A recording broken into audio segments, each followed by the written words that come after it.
Primero que todo, muchas gracias por la invitación.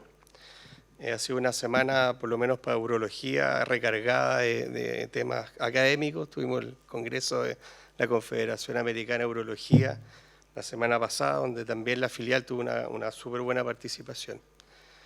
Ahora, Melissa habló un poco de cuál es la importancia de esta famosa infección urinaria.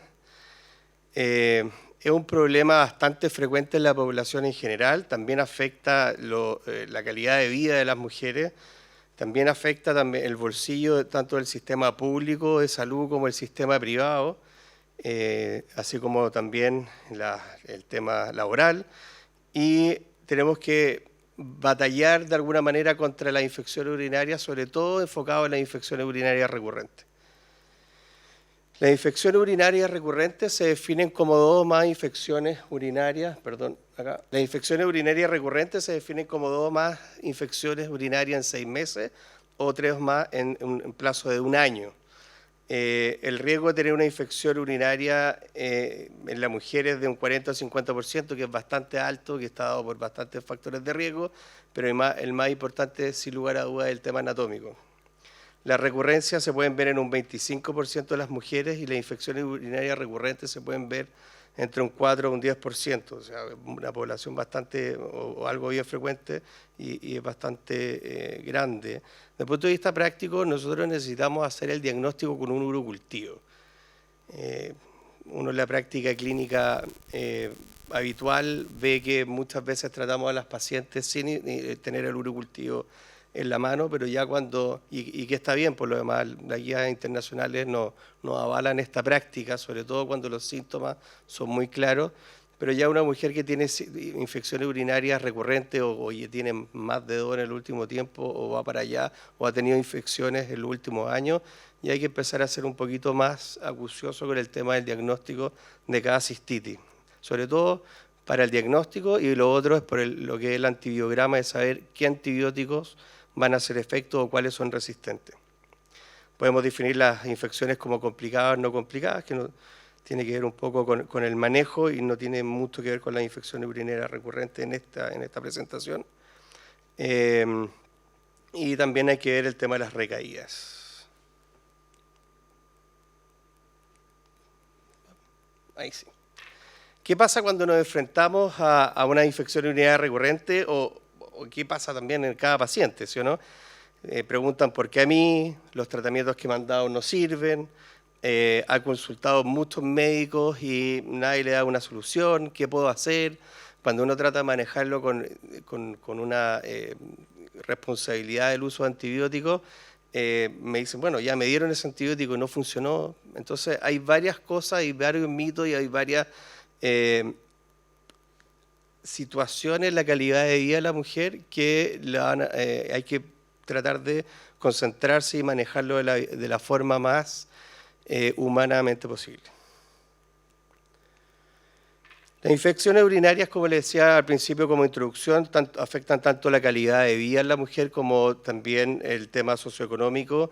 Y hay otro punto que es quizás la parte más importante de nuestra reunión de hoy día, que tiene que ver con la resistencia antibiótica, que quizás va a ser una de las pandemias que vamos a tener en lo pronto y que no hay mucha conciencia de ello hoy en día, pero sí hay grupos que han ido desarrollando y preocupándose por esto, ¿ya? Por ejemplo, una infección urinaria está asociada a 6.1 días de síntomas, 2.4 de restricción de actividades diarias, deporte, trabajo, etc., 1.2 de ausencia laboral o escolar propiamente tal, y en algunas pacientes 0.4 días de cama.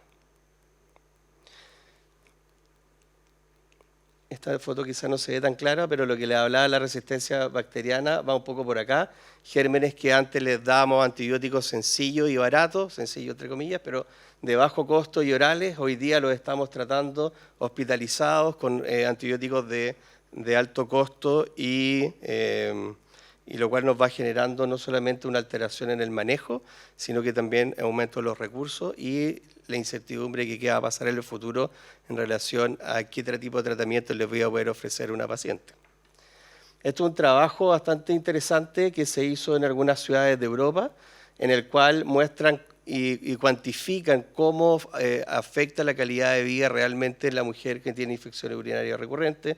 Se vieron distintas variables como la socioeconómica, el número de infecciones, las medidas preventivas, cuántos tratantes, gastos económicos, calidad de vida y cuestionarios.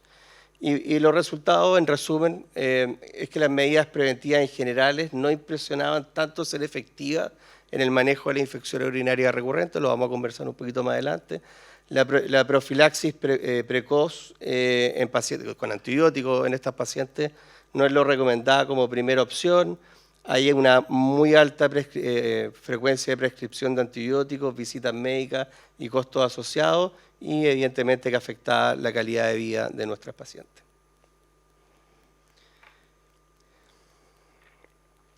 El tratamiento de una cistitis, no cistitis recurrente, sino que una cistitis propiamente tal, tiene que idealmente ser con un tratamiento antibiótico oportuno para que no hayan complicaciones en relación a esta infección urinaria no complicada. ¿Cuál es el antibiótico ideal? Es una pregunta que nos hacemos día a día y que evidentemente es lo más simple de tanto de días como de vía administración y de costos. Y eso va a depender también de cada centro, de cada país, de cada ciudad, y a veces en una misma ciudad, quizás en distintas comunas o distintos centros. Y lo ideal es que sean terapias cortas. Y bueno, los efectos colaterales que ya hemos conversado previamente. Este es un estudio que muestra más bien el tipo de gérmenes más frecuentes de la infección urinaria, generalmente el Escherichia coli, en los distintos tipos de estudios, ¿sí, no? En distintos tipos de países. Más del 80% de estas infecciones vienen del tracto gastrointestinal, que es el famoso Escherichia coli, generalmente del mismo paciente, ¿ya? Y además se ha visto la alta resistencia de antibióticos de este germen propiamente tal.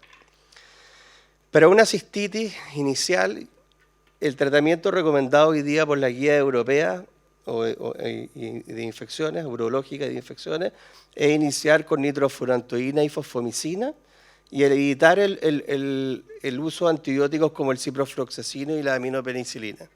Yo esta diapositiva la pongo porque no estoy de acuerdo y lo podemos discutir, pero cada centro, cada clínica, cada hospital tiene que ver cuál es su resistencia antibiótica en la comunidad y definir sus vías de tratamiento con lo que sea más sencillo de utilizar en cada paciente. Ahora, con el tema de la fosfomicina es un antibiótico que estuvo en Chile hace años atrás y desapareció y ahora volvió a entrar. En Europa, en otros países se ocupa bastante, pero la ideal es acá dejarlo para pacientes que ya están un poco más resistentes a antibióticos.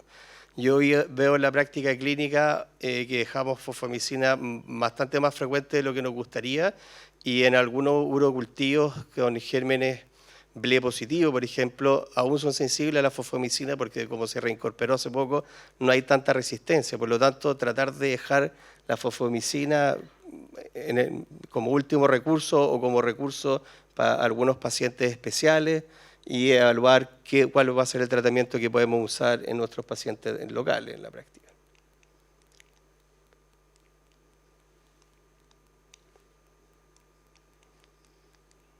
¿Pasa ahí? Ahí sí. Esto es un trabajo que mide la resistencia antibiótica y como pueden ir viendo, la aminopenicilina tienen una alta tasa de resistencia, el cotrimoxazol también. Esto es interesante en Chile porque la tasa de resistencia antibiótica al cotrimoxazol era súper alta y lo dejamos de usar por mucho tiempo justamente por lo mismo, sobre todo en pacientes empíricos, y hoy día estamos viendo que la sensibilidad ha ido aumentando y de alguna manera nos vamos ganando un amigo en el tratamiento de la infección urinaria. Y acá la tasa por ejemplo, el ciprofloxacino, que es un antibiótico bastante usado, es baja, pero en la práctica hoy en día estamos viendo que es cada vez más elevada por el uso quizá un poco indiscriminado de esto. Ahora, la idea de esta reunión es justamente esto, la resistencia antibiótica que estamos viendo y como les decía, quizá una pandemia que nos vamos a encontrar a mediano o corto plazo, que no vamos a tener con qué tratar a nuestros pacientes por infecciones bastante simples y nosotros nos vemos expuestos a antibióticos en cosas que incluso hoy día quizás ustedes no saben, pero nos resfriamos, que un virus no se trata con antibióticos y muchos médicos indicamos antibióticos, nosotros mismos pescamos antibióticos que tenemos en la casa, una muestra o que nos quedaron de otra infección y los tomamos y vamos haciendo resistencia en las bacterias que tenemos en nuestro cuerpo y que en algún minuto podrían generarnos una infección. A los niños lo mismo. Acá vemos un paciente que está en la UCI, aquí es un paciente que se ve expuesto a distintos tipos de gérmenes, multiresistentes que vienen del hospital o la clínica y no necesariamente fue por un mal uso de antibióticos, pero se pueden colonizar, se pueden infectar, infección intrahospitalaria. En la comida, las carnes, las vacas, los pollos, los pescados, sobre todo en Chile, todos sabemos lo que ha pasado con los salmones en el sur, ocupan una alta cantidad de antibióticos y a los cuales nos van a ir generando una respuesta y resistencia a esto. Y aquí además esto es un gráfico que es aún más terrible porque muestra cómo en los últimos años no se han ido desarrollando muchos antibióticos nuevos. O sea, uno podría decir, bueno, dejo antibióticos hoy día, algún científico inventará la cura de mi problema, pero no es así. O sea, estamos viendo que la FDA, desde el 81 al 2015, que este estudio ha disminuido considerablemente la aprobación de nuevos medicamentos.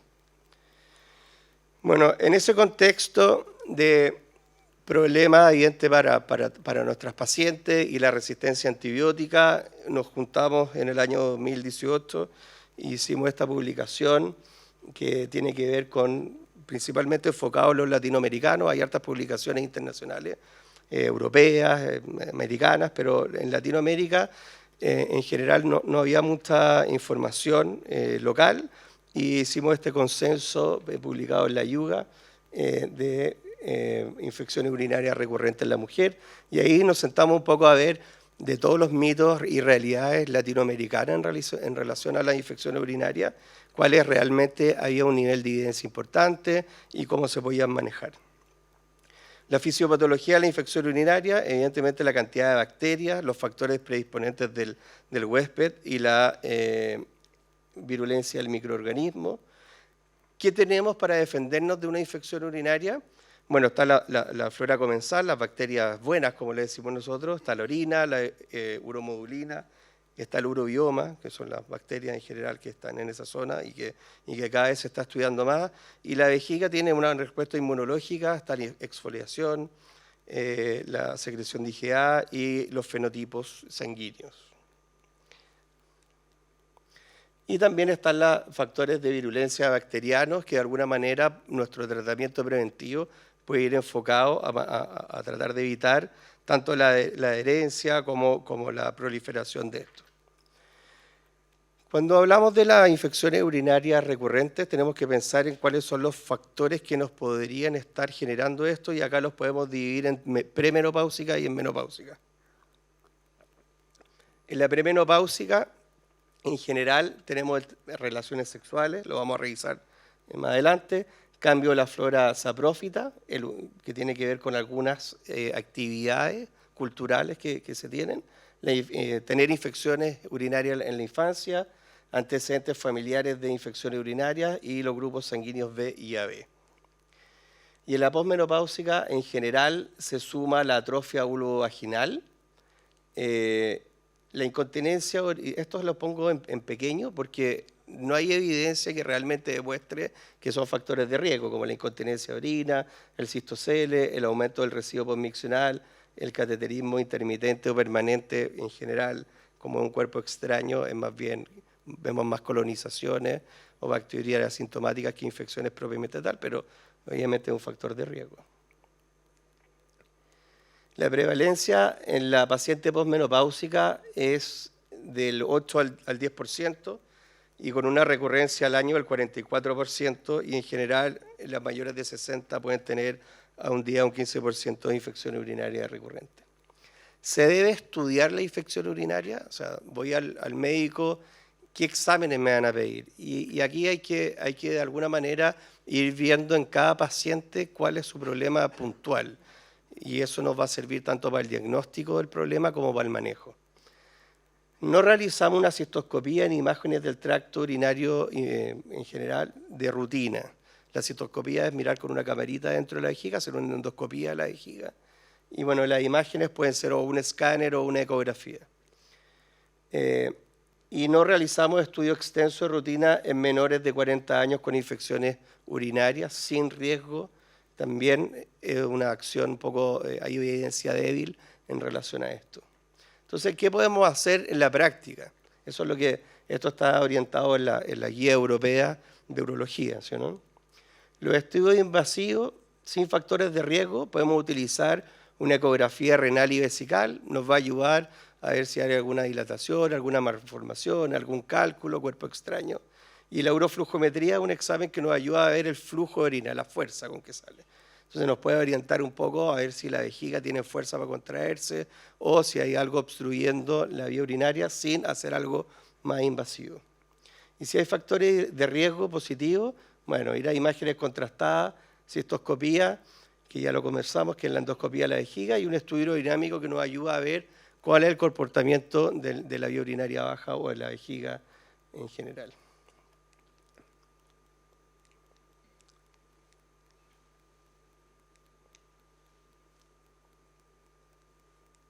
Ahí sí, perdón.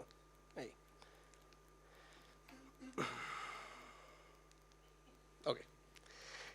Dentro del estudio de todos estos mitos y realidades, cuando revisamos cuáles eran los factores de riesgo reales, salió el tema de las relaciones sexuales. Y las relaciones sexuales sí son un factor de riesgo. Las infecciones urinarias no son enfermedades de transmisión sexual. Hay otro tipo de uretritis, otro tipo de infecciones, pero las infecciones urinarias en general no deben ser consideradas así.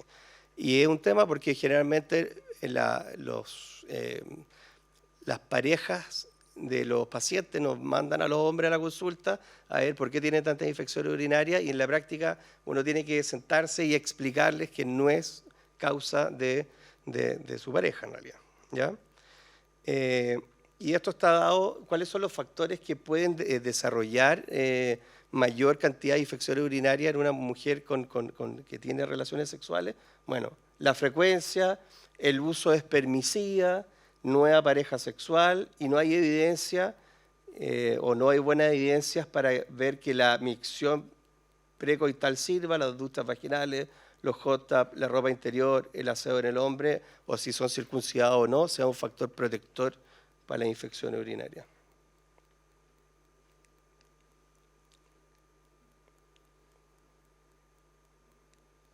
Al otro lado, eso. Este es un estudio súper interesante porque lo que demuestra en realidad es que las mujeres tienen, cuando cambian de pareja, tienen más infecciones urinarias y eso no está dado por ninguna otra cosa que la conducta de tener más más frecuencia de relaciones sexuales. Y después, con el tiempo, eso va disminuyendo y por lo tanto se van pasando las infecciones urinarias. Y ese es el gran factor.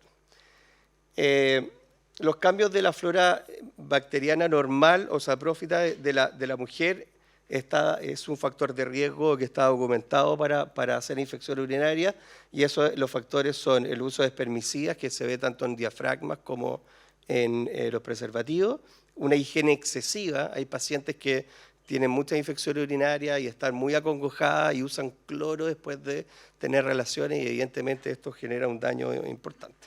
Y entre otras cosas también hay historias para rato, pero no tenemos todo el día. Y el uso de jabones está quizás ahí en el limbo, pero el uso de jabones, incluso neutros, cuando uno lo suspende, en la práctica ve que a los pacientes se les pasan las infecciones. Así que hay que tratar de evitar, sobre todo en un periodo de tiempo que tranquiliza a la paciente, dejar de usar jabón en la zona genital. Antecedentes familiares de infecciones urinarias. Hay una mayor predisposición por la colonización de uropatógenos en la zona vaginal. Están propensos hay una mejora de adherencia a la bacteria, lo que mejora, que es bueno para la bacteria, más no para los pacientes, que hay un mayor desarrollo de infección y habiendo también una mayor cantidad de receptores. Y esto está estudiado y la verdad es que se ve en la práctica, una de las cosas que tiene que ir preguntándole a la paciente es cómo fue en su mamá y siempre está la mamá, la abuela, la tía o alguna hermana que ha tenido infecciones o que está teniendo infecciones urinarias. ¿Qué tiene que ver el grupo sanguíneo? Esto es un tema. Las mujeres que no son secretoras de antígeno tienen 3 a 4 más veces de tener infección urinaria, mayores posibilidades de tener infección urinaria. Y esto está dado por un patrón de herencia autosómico dominante. El estado no secretor, ocurre en aproximadamente el 20% de las pacientes, sobre todo en la población blanca. Y el epitelio vaginal de las mujeres no secretoras expresa licosfingolípidos de cadena extendida que unen a los patógenos más ávidamente a la pared vesical, y esto haría de que tuviesen más facilidades de tener infecciones urinarias.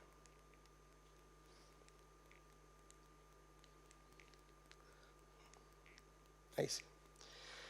La atrofia vulvovaginal es un factor de riesgo en la mujer posmenopáusica. Los estrógenos aumentan la producción de glicógeno, lo cual favorece la colonización vaginal por los lactobacilos, que son protectores, ¿ya?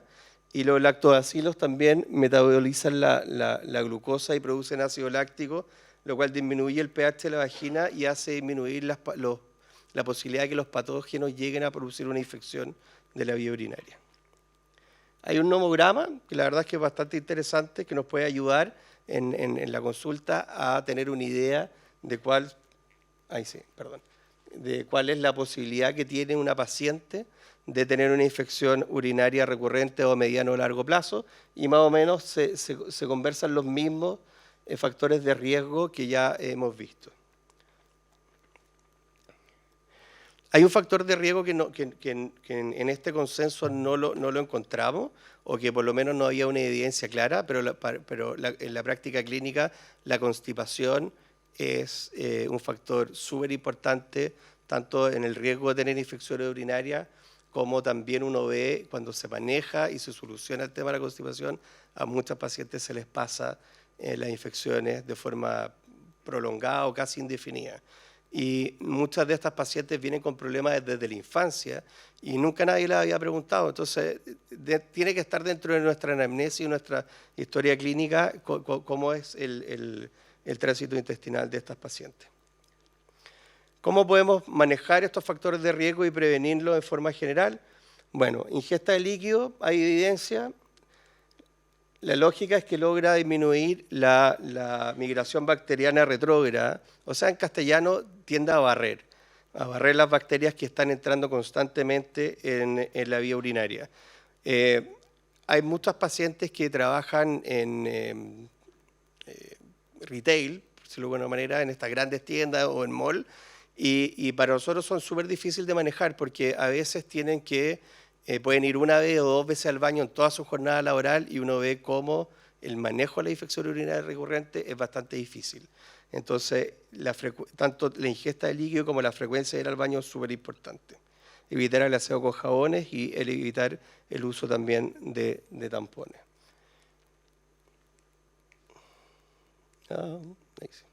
Bueno, esto es un trabajo en que separan 2 grupos que toman más de 1,5 litros de líquido y que no lo toman, y es evidente cómo el grupo del agua, como le llaman acá, y el de control, tiene una disminución considerable en lo que son la frecuencia de infecciones urinarias recurrentes.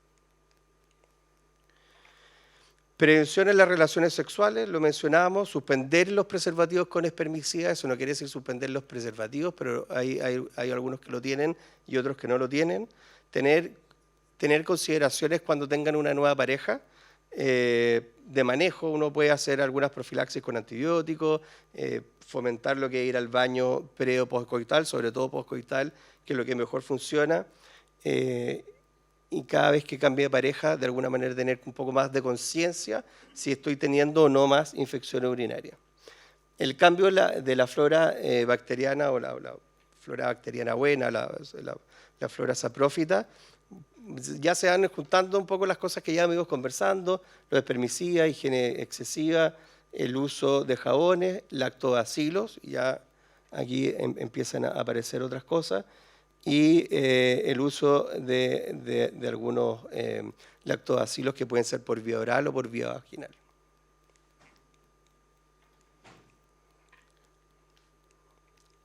Ahí sí. Bueno, ¿qué pasa con los lactobacilos? No todos son efectivos en las profilaxis.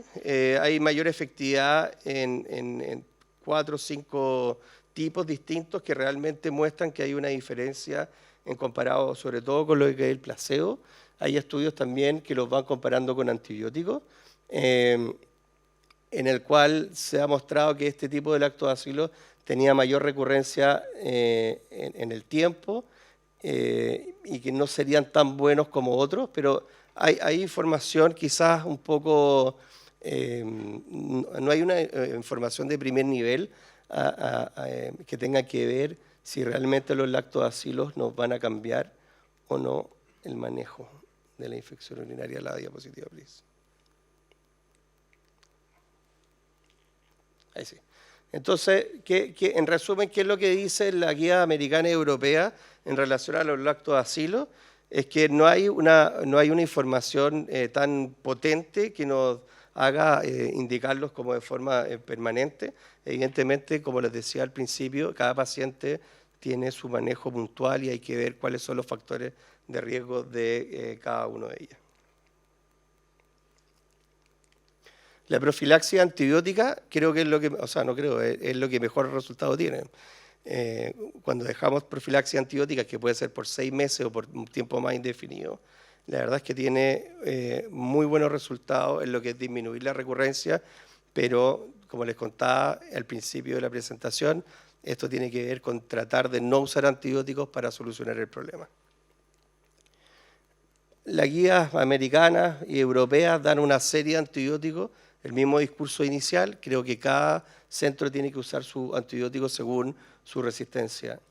¿Qué pasa con uno de los que más utilizamos, que era la nitrofurantoína?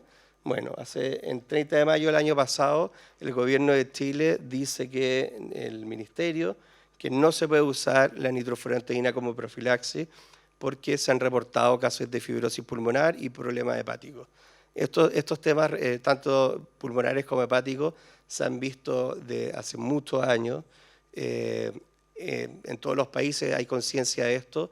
El Ministerio, por ejemplo, de Gran Bretaña, lo que no prohíbe el uso de la nitrofurantoína, pero sí dice que hay que ir chequeando a las pacientes de forma permanente porque hay riesgo de producir este tipo de complicaciones. La prevención no hay prevención de la atrofia vulvovaginal. Acá hay un tema fisiológico que es la menopausia. Entonces, la prevención del factor de riesgo propiamente tal es manejarlo con estrógenos locales.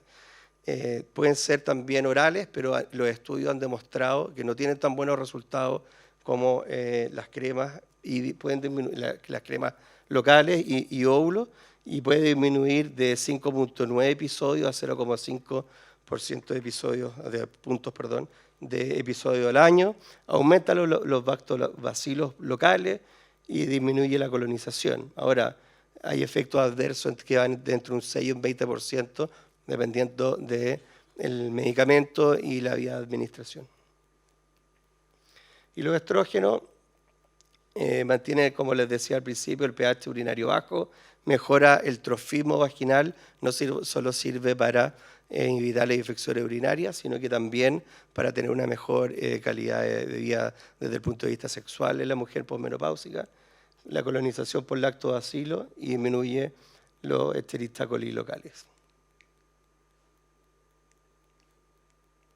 La otra, ahí sí. Muy adelante, la doctora sé que tiene un poquito más de información en relación a esto, así que también le voy a dejar algunas cosas. ¿Cuál es la indicación? Bueno, estriol 0,625 miligramos por gramo. Por alguna razón, las mujeres toleran mucho mejor la crema que los óvulos. Eso no sé si sea todas, no hay estudios de eso, pero sí, o que yo conozca por lo menos, pero sí en mi práctica clínica generalmente utilizan más la crema y lo utilizamos una vez al día por un par de semanas, incluso puede ser un mes, y después día por medio o 2 veces a la semana por 8 meses. Y esto ha tenido muy buenos resultados en lo que es evitar las infecciones urinarias recurrentes. Entonces la recomendación es utilizar este tipo de terapia, generalmente tópico, ¿ya? Hoy en día la contraindicación de estrógenos, sobre todo local en la zona vaginal, incluso en pacientes con antecedentes de cáncer de mama, cada vez más discutido o en retirada en realidad. Así que parece ser un medicamento seguro de su uso y con muy buenos resultados. Dentro de la lista de medicamentos que nos ayuda a evitar la infección urinaria recurrente está este. En la práctica en Chile no se usa y lo que ayudaba a hacer era disminuir el pH urinario por conversión a formaldehído. El problema es esto, que el formaldehído produce cáncer de vejiga. Entonces está totalmente contraindicado. Si uno revisa guías y consensos, todavía está, pero traten de no utilizarlo. La D-manosa es un azúcar natural, no hay tanta evidencia. Hoy hay estudios randomizados, placebo controlados, sin ciego, y lo que hace es evitar la adherencia del Listerista coli a la pared, pero la micción frecuente también tendría la misma acción. Entonces ahí uno empieza a evaluar cuál es la verdadera evidencia que existe en relación a esto. Ahora, si uno empieza a evaluar los estudios, tampoco son tan malos, de hecho son bastante prometedores. Acá hay un estudio que compara el placebo con la D-manosa y que le va bastante bien en reducirlo, o sea, es mejor que usar un placebo, y acá utilizan antibióticos propiamente tal y los resultados son bien parecidos. Entonces, como estamos tratando de no usar antibióticos, es bastante favorable.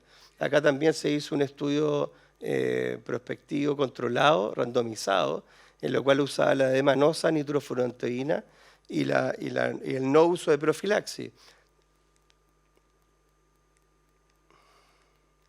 teniendo resultados bastante favorables también en la disminución de la recurrencia de la D-manosa, de las infecciones propiamente tal, de la mediana de producir infecciones, y además de disminuir los días, o sea, aumentaba la distancia, por ejemplo, a 43 días de no tener una infección a tener una infección, lo cual es bastante favorable. Y acá se compara bastante a lo que lo hizo nitrofurantoína como profilaxis versus la no profilaxis. Como no queremos usar antibióticos, parece algo bastante prometedor. Ahora la guía europea lo nombran como una recomendación débil el uso actual, por lo menos, de la D-manosa. Los cranberries ha sido, de alguna manera, lo usamos mucho, lo usamos hasta el día de hoy. Hay evidencia que dice que sí, hay evidencia que dice que no. Hay evaluaciones por estudios Cochrane que en realidad son bastante desfavorables para el uso de cranberries.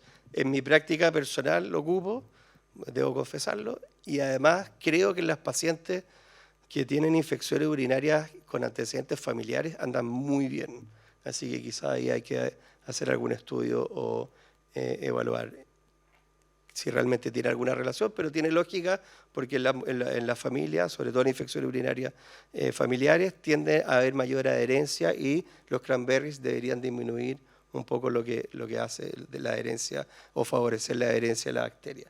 Estos son biomarcadores en realidad, que puse esta diapositiva porque no hay evidencia y la verdad es que no funciona mucho, pero si evalúan algún trabajo o alguna revisión, se van a encontrar con este tipo de cosas y lo mencionamos en esta reunión.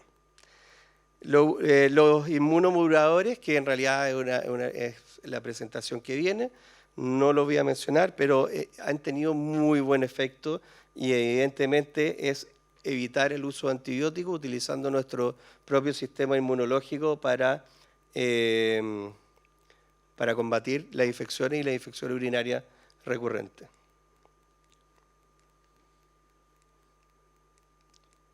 Lo voy a saltar. Y terminando, está este tipo de tratamiento que no tiene mucha evidencia, pero en las pacientes que nada funciona, creo que es una opción que está validada de alguna manera, que es la electrofulguración de las pequeñas quistes que se generan en la vejiga y que podrían tener guardado en su interior, y esto está demostrado porque se ha estudiado, es la bacteria, y que de alguna manera cuando se exterioriza produce la infección. Entonces, ¿qué es lo que hacen? Es justamente, bueno, tomaron en este estudio 95 mujeres, criterios de exclusión, infección urinaria recurrente, de inclusión, perdón, y no respuesta a estrógenos tópicos, antibiótico profilaxis o antibiótico profiláctico postcoital. Y los criterios de exclusión son pacientes que estaban un poquito más complicados. Y lo que hacen es, estas lesiones las electrocoagulan o las resecan, ¿ya? Y bueno, una paciente puede tener varias de estas, y después le hacían un control cistoscópico más o menos a los 6 meses.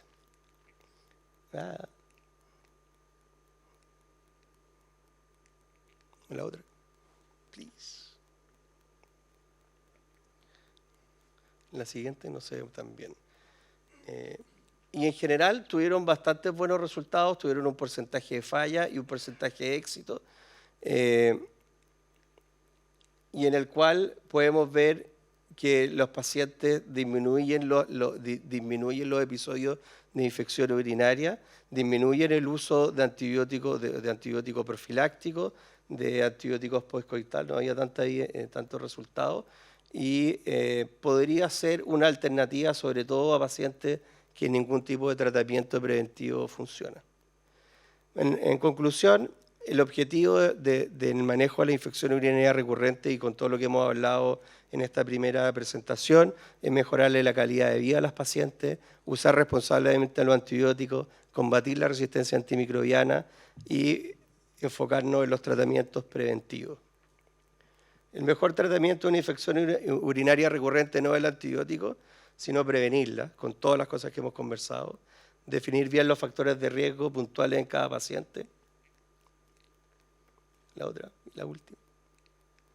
Y las medidas de prevención fue las que fuimos conversando durante la presentación y utilizar todas las guías y recursos académicos que tengamos a disposición. Muchas gracias.